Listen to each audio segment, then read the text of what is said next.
Hey guys, in this video we're going to talk about audio clips and the clip view of audio clips. So what we want to do is find a couple of samples. I recommend that you go to musicradar.com because they have tons of pretty big and pretty comprehensive free sample packs of all different kinds. So it's a great resource for you when you're just getting started. And this is the female vocal samples sample pack. What we can do is just drag and drop it here.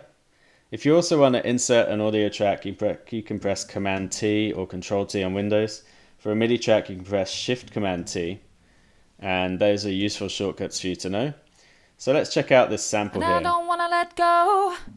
I don't wanna let go. So I'm going to use both of these in this track. Okay, so let's take a listen to the first one. I press play. And I don't wanna let go. And I don't wanna let go. Let's take a look down at the bottom. So you'll see here we have the sample editor, and you'll see on the extreme bottom right corner it says 1/64. So that means And I don't wanna let go. one of these little units of time, these vertical columns here, represents a 64th of a bar. So you can click in there and then click 2 or Command 2 to zoom out with the snap grid. You can press Command and 1 to narrow the snap grid. You can press Command 3 to go into triplets. Command 4 will take off the snap grid so that you can work more freely without restrictions of a snap grid. And then Command 5 toggles between fixed and adaptive snap grid. And that's the same as when we're in arrangement view in the timeline, and we talked about that earlier. Okay, cool. So you'll see here we have the ability to zoom in and out on our sample. So this is useful if you want to really get close in and then set, for example, a warp marker to warp things. We'll look at warping later on in a different tutorial. Here you can see the scrub area. So if you hover your cursor below this line, we're able to click anywhere and start playing from that section. And I don't wanna let go. And then here we have the loop brace, and you can hover your cursor over the start and end points there and bring those in and then change the start point. So this is the start point, this flag or triangle pointing to the right, and it's going to play from here and loop over at the end. Then it's going to loop from this point here at the beginning. Let go. Let go. So you can use this to set up some interesting looping features. We can move at the start point to, say, here, for example. Go. Don't wanna let go. Don't wanna let go. Don't wanna let go. Don't wanna let go.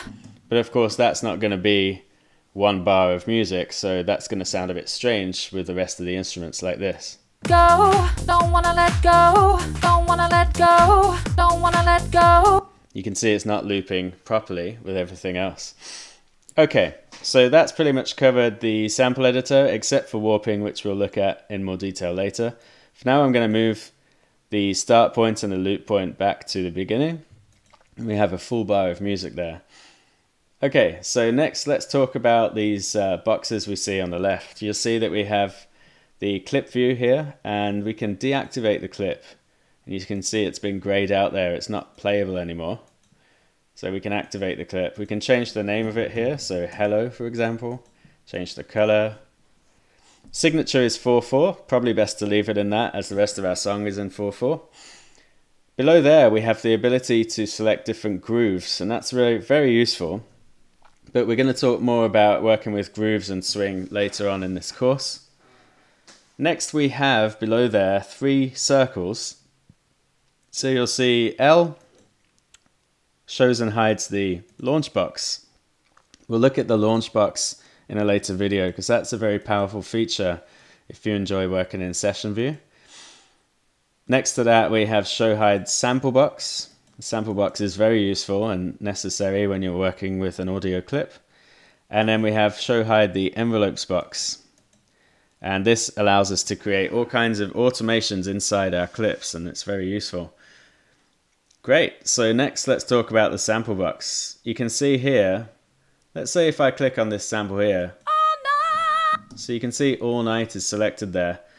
First thing you'll see in the sample box is it says, "And I don't want to let go," and that's the original name of our sample. And if we click it, it shows us the location of the original sample in our browser. It shows us that the original sample has a 44.1 kilohertz sample rate and a 24-bit depth. And then we can edit, we can save the settings of this audio clip, we can reverse it. So for example, you can change between high quality and not high quality. High quality will play it back sounding nicer as Live interpolates it. We can create clip fades of 4 milliseconds or less at the start and end points to reduce any clicks or pops you may hear. On this sample you can see it ends at an amplitude of -infinity because it ends without, it's not ending, for example, or starting with a high amplitude. It's starting at a point where there's no sound, like there and there. So we don't need to use fade here. You can use RAM mode if you need to on occasion. If you're experiencing clicks and pops because you're using loads of CPU and your computer's struggling to calculate everything, if you use RAM mode, then Live is going to read this sample from the RAM rather than from your disk, and that should speed things up and hopefully reduce all of the clicks and pops that you're hearing. We can use transpose here in terms of semitones.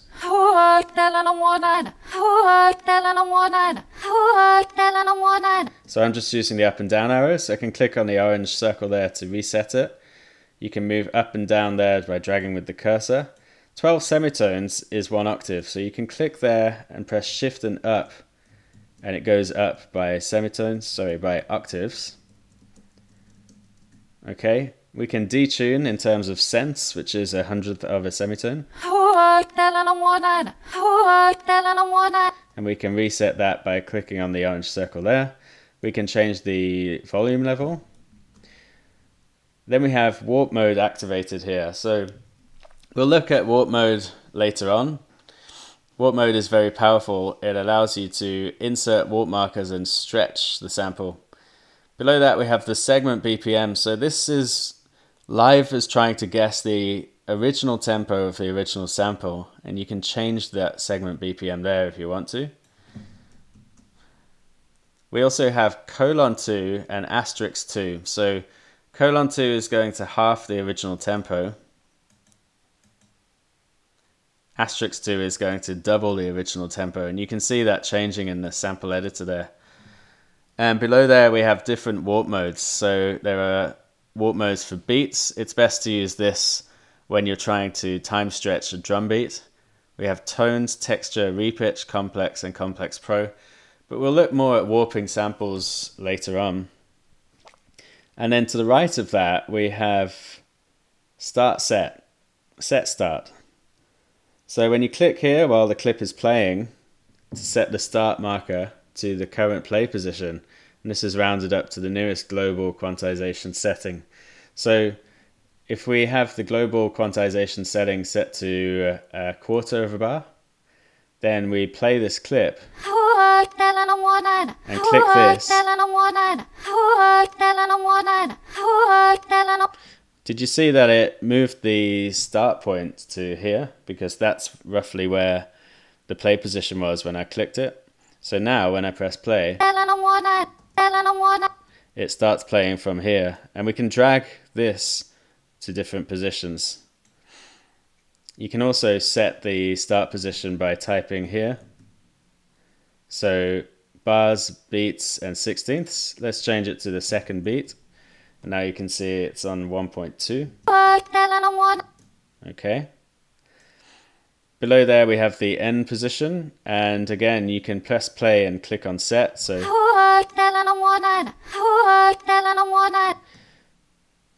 I'm just going to move this back over here. And then we have loop mode. So when the loop switch is activated, it's going to loop and play again and again. But if the switch is turned off, then you don't hear it. And again, you can set the loop position and the loop length. Alternatively, you can just drag these things. So very useful stuff there. Let's talk about the next feature, which is the envelopes box. So click down here to view the envelopes box, and now you can see it, and we can select whether we want to adjust the envelope within the clip or within a device. So here we have an EQ unit. This is a device, and if we want to adjust the frequency of that low cut, let's just play that.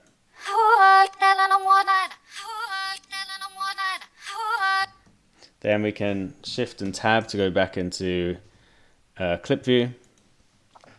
And now you can see there's this dotted line here. So this is automation, and what we can do is hover around that double line, and you'll see that we have the ability to create a breakpoint.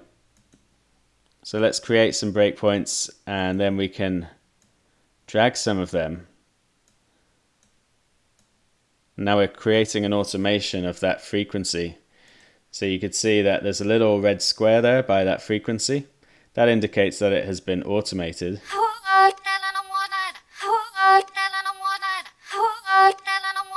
And you can see that moving.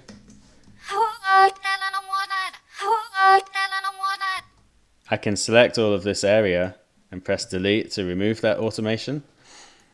Then we can go into the actual clip. So within the clip itself, we have the ability to modulate the volume, the transpose, the grain size. And the grain size is present if we have a different mode selected, such as texture. We'll get into that more when we look at warping. And we can also modulate the flux modulation and the sample offset modulation. So let's try modulating the volume and the transpose. First volume, and now this dotted line at the top shows that our volume is at the full level all the way through this clip. So imagine if I don't like this note here that's selected, I can select that area by clicking and dragging, and then I can hover my cursor over close to the position of that volume lane, click and drag it down. And we can even press Command and 1 to narrow the snap grid. And I can drag down this part here. And then I could insert a new breakpoint there and remove this one by clicking on it.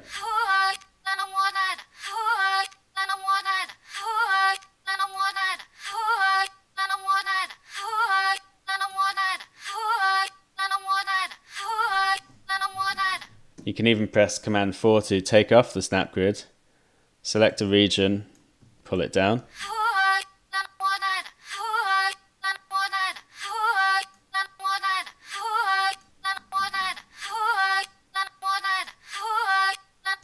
Okay, so we've automated the clip volume. Now we can go into a new thing. So we'll go into transpose modulation, and let's modulate some of the transpose. So you can see this lane here, it's like a dotted red line, and it says 0 here. We can click and drag that. We can drag this up to see more of the clip view. Okay, so we can see plus 12 semitones, plus 24, all the way to plus 48, all the way down to minus 48.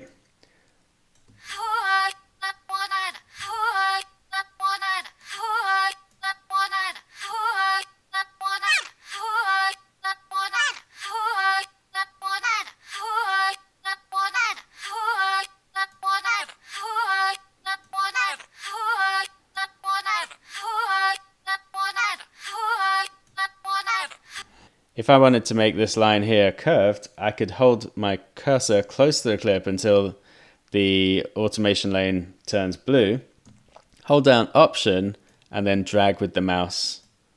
Or I could go the other way. So that's a very useful feature.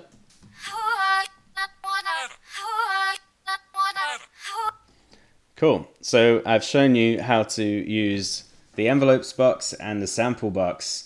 And again, we'll be looking at the launch box in more detail later on. But this has been an overview of how to use audio clips. And let's just see how that sounds with the music.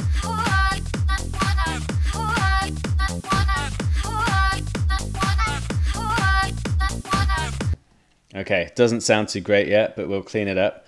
So I'll see you in the next video.